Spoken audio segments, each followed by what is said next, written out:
আব্দুল্লাহ ইবনে মুবারক রহমতুল্লাহ আলাইহির আব্বা মুবারক উনি নিজের ফাঁদে নিজে ফেঁসে গেছিলেন। নদীতে পড়া আপেল খায়া ফেলছিলেন। খায়া চিন্তা উঠছে এটা কারো না কারো গাছের তো হবে, না জিজ্ঞেস করে খায়া ফেললাম। এতটুকুর জন্য যদি আল্লাহ কালকে ফাঁসায় দেয় তো কি করব? তো বাটা যেদিক থেকে আসতেছিল উজানের দিকে হাঁটতে শুরু করছে। তো যা দেখে ঠিকই আপেল গাছ একটা নদীর ভিতরে ঝুঁকা আছে।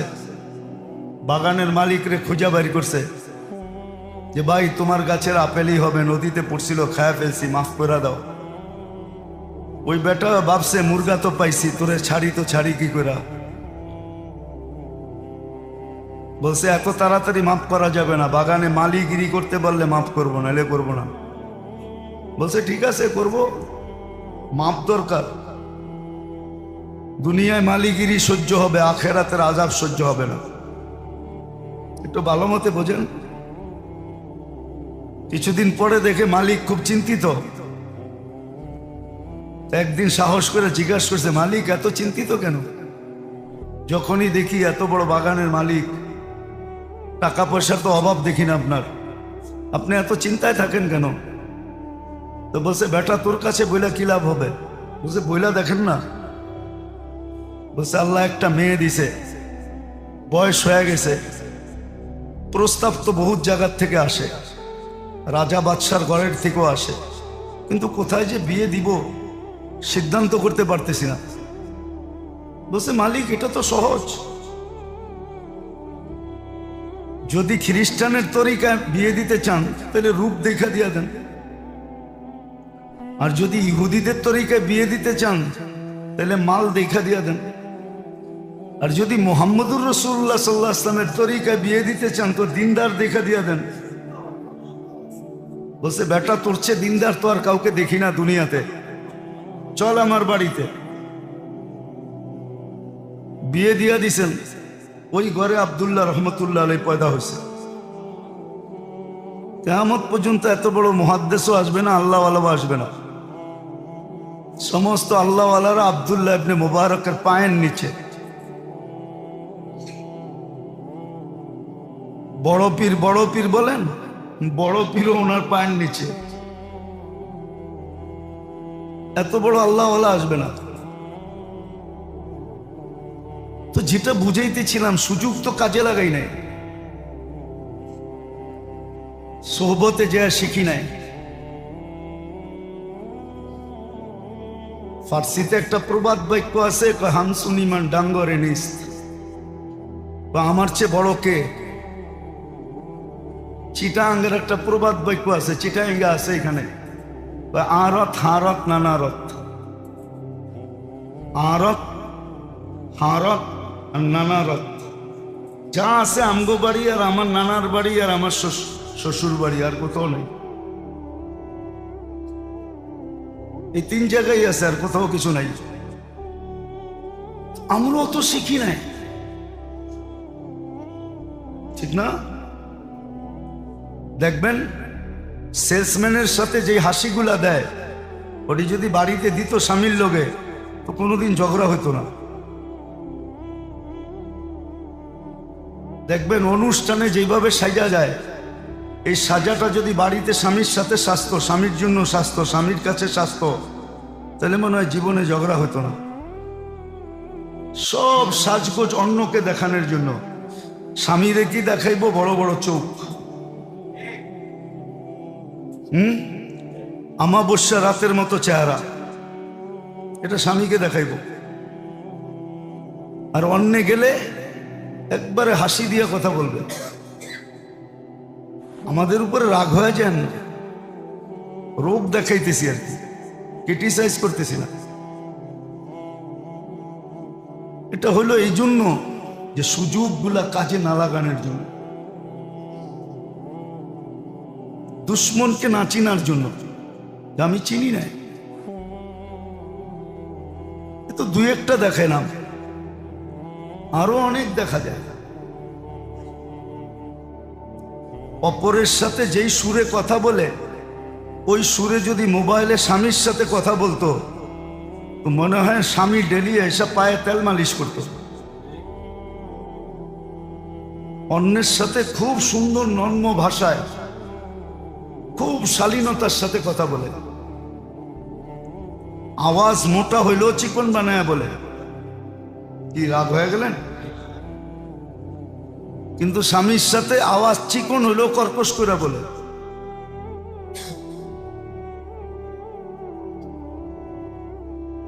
কেননা সত্য তো এটাই।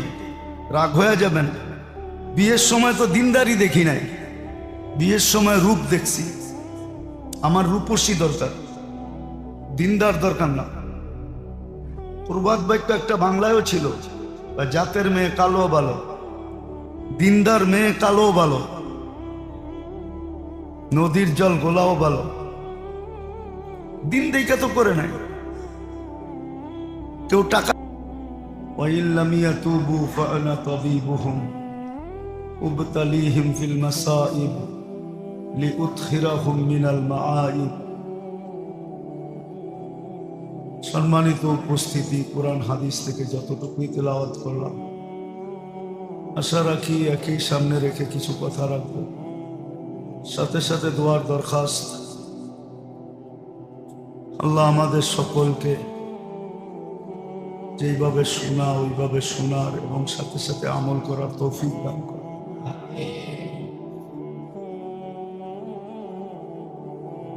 মানুষ বাহিরের দুশ্মন থেকে তো সোচ্চার থাকে, মানুষের স্বভাব।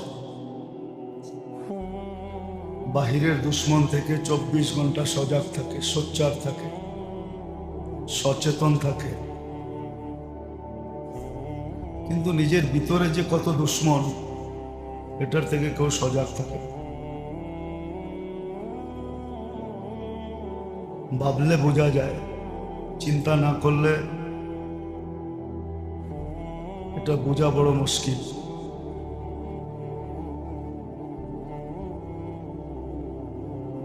রোগ হইলে অনুভূতি আসে, ডাক্তারের কাছে যায়, খুঁজা বাহির করে কোন রোগ হইল। কিন্তু আখেরাতের লাইনে যে মানুষের ভিতরই মানুষের দুশ্মন আছে, এটা উপলব্ধি অনেক কম মানুষের হয়। ওদের হয় যারা সজাগ থাকে, সোচ্চার থাকে, সচেতন থাকে।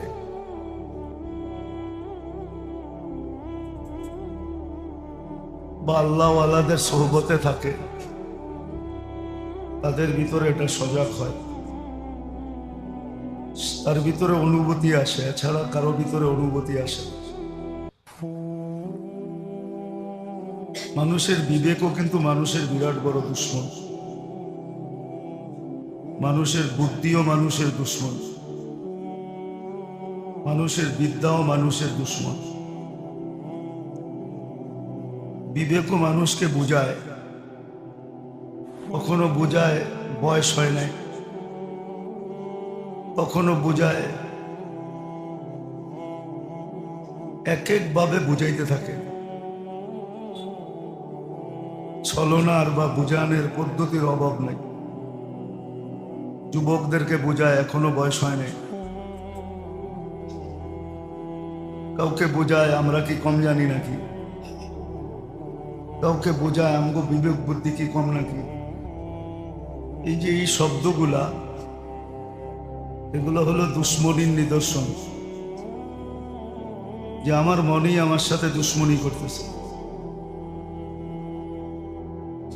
আমার মনেই আমার বিবেকই আমাকে ধোঁকা দিতেছে, আমার বুদ্ধি আমাকে ভুল পথে পরিচালিত করতেছে, আমার বিদ্যাই আমাকে উল্টা পথ দেখাইতেছে। কিন্তু এটা কেউ মানতে রাজি না। এটা যে সত্য,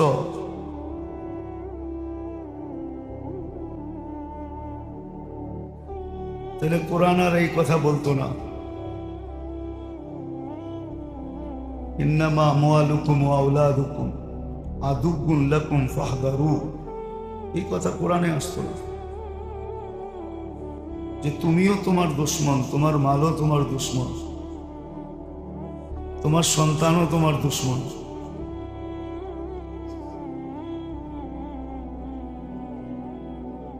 তাহলে এই কথা আর কোরআনে কোনোদিন আসতো না, ফাহদারু, এর থেকে বাঁচো, এই কথা কোরআনে আসতো না। বোঝা গেল দুনিয়ার দিক দিয়ে দুশ্মনের ব্যাপারে তো আমরা বড় সোচ্চার, কিন্তু নিজের ভিতরে যে কত দুশ্মন পালতেছি এই ব্যাপারে আমরা তো সজাগ না। সমস্ত কিছুই আল্লাহ একদিন সামনে নিয়ে আসবে, কিন্তু ওই দিন শুধু অনুশোচনা হবে, লজ্জিত হবে, কিন্তু লজ্জা কোনো কাজে দিবে না, অনুশোচনাও কোনো কাজে দিবে না। এই জন্য উচিত ছিল, আল্লাহ তো সতর্ক করতেছেন বটে, এই জন্য উচিত ছিল, যেটা সবার ব্যাপারে উচিত ছিল, আর হুকুমও এটাই ছিল, বাহিরের শত্রু মানুষের ক্ষতি খুব কমই করে, সে তো উৎপাইতা থাকে, সুযোগ পাইলে করে, না পাইলে করতে পারে না, জীবন কাটা যায়, সুযোগ হাতে আসে না, ক্ষতিও করতে পারে না। কিন্তু ভিতরের দুশ্মন 24 ঘন্টা ক্ষতি করতে থাকে।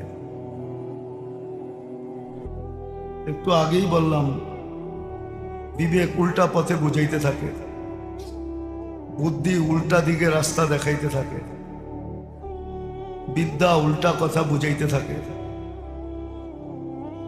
আর মানুষ ভাবে এটাই ঠিক। এই জন্য প্রবাদ বাক্য বানায় আনিছে, নিজের বুঝি বড় বুঝ, নিজে যা বোঝে এটাই ঠিক। হ্যাঁ, এটা দুনিয়ার ব্যাপারে হইতে পারে, কিন্তু আখেরাতের ব্যাপারে না।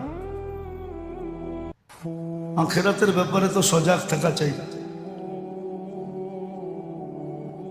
কেননা আল্লাহ আল্লাহ রসুল যদি এটাকে দুশ্মন হিসাবে চিহ্নিত না করতেন, তাহলে আমাদেরও করার প্রয়োজন ছিল না। আল্লাহই চিহ্নিত করছেন যে তোমার ভিতরেই কিন্তু তোমার দুশ্মন বসে আছে। হাজারো সুযোগ আসবে, কিন্তু তোমাকে কাজে লাগাইতে দিবে না। এরকম আমাদের জীবনে ডেইলি সুযোগ আসে, দিনে আসে, রাত্রে আসে, সকালে আসে, দুপুরে আসে, বিকালে আসে, সন্ধ্যায় আসে, 24 ঘন্টা কিন্তু সুযোগ আসতেই থাকে। কিন্তু মন আমাদেরকে এই সুযোগগুলা কাজে লাগাইতে দিতে চায় না, বিবেক দিতে চায় না, বুদ্ধি দিতে চায় না, বিদ্যা দিতে চায় না। সুযোগ আল্লাহ কম দিতেছেন এরকম না, সুযোগ অডেল দিতেছেন। প্রত্যেকটা মুহূর্তকে সুযোগ হিসাবে আল্লাহ নির্ধারণ করছেন। জীবনের মোড় ঘুরাইতে চাইলে প্রত্যেকটা মুহূর্তেই কিন্তু সুযোগ, জীবনের মোড় ঘুরানো যায়। কিন্তু হ্যাঁ, সুযোগগুলা চিনতে তো হবে, সুযোগগুলা জানতে তো হবে। আগেও বলছিলাম, এখনো বলতেছি,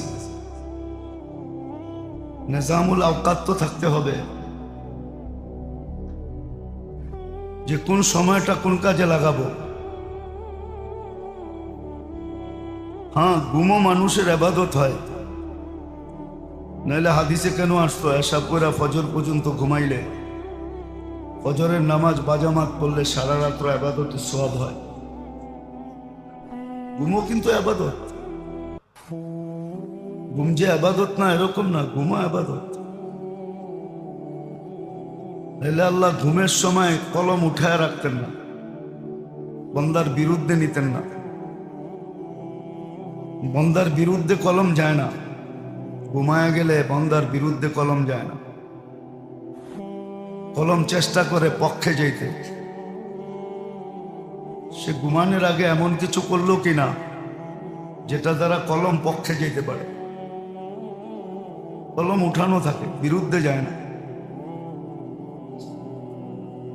তো যেটা বুঝাইতেছিলাম, মানুষ বাহিরের দুশ্মনের ব্যাপারে তো সজাগ থাকে, কিন্তু ভিতরে যে দুশ্মন, মন সবচেয়ে বড় দুশ্মন। ইন্নান নাফসা লাআম্মারাতুন বিসসু, মন এত বড় দুশ্মন যে সারাক্ষণ দুশ্মনী করতে থাকে, একটা মুহূর্ত বাদ দেয় না সে দুশ্মনী না করে। মনের সাথে সাথে বিবেকও দুশ্মন, বুদ্ধিও দুশ্মন। যেই বিদ্যায় আমরা বিদ্বান, যদি সঠিকভাবে পরিচালিত না হয় তাহলে এটাও দুশ্মন। আর সঠিকভাবে যদি পরিচালিত হয় তাইলে তো সঠিকভাবে যদি পরিচালিত হয় তো বিদ্যা মানুষকে সঠিক রাস্তা দেখাবে। আর সঠিকভাবে যদি পরিচালিত না হয় তো জাহান্নামের দরজা পর্যন্ত পৌঁছায় ছেড়ে দিবে। আজকে দেখা যায় সাধারণ মানুষের থেকে শিক্ষিত মানুষগুলা ধোঁকা বেশি খায়। সাধারণ মানুষ এত ধোঁকা খায় না, শিক্ষিত মানুষগুলা যত ধোঁকা খায়।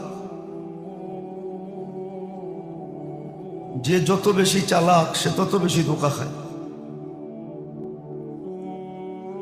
যে চালাক কম সে ধোঁকা কম খায়। না, চালাকি তাকে ধোঁকা দিতে থাকে। সুযোগ যদিও আল্লাহ দিতেছেন, একটু আগেই বললাম, সুযোগ আল্লাহ দিতেছেন, একের পর এক সুযোগ দিতেছেন। হ্যাঁ, এটাই আল্লাহর অঙ্গীকার যে কণ্ঠনালীতে রু আসার পূর্ব মুহূর্ত পর্যন্ত তোমাকে আমি বঞ্চিত করব না। এই জন্যই কোরআনে বলছেন লা তাকনাতু মির রাহমাতিল্লাহ, আমার রহমত থেকে বঞ্চিত হও না, আমিও তোমাকে বঞ্চিত করব না।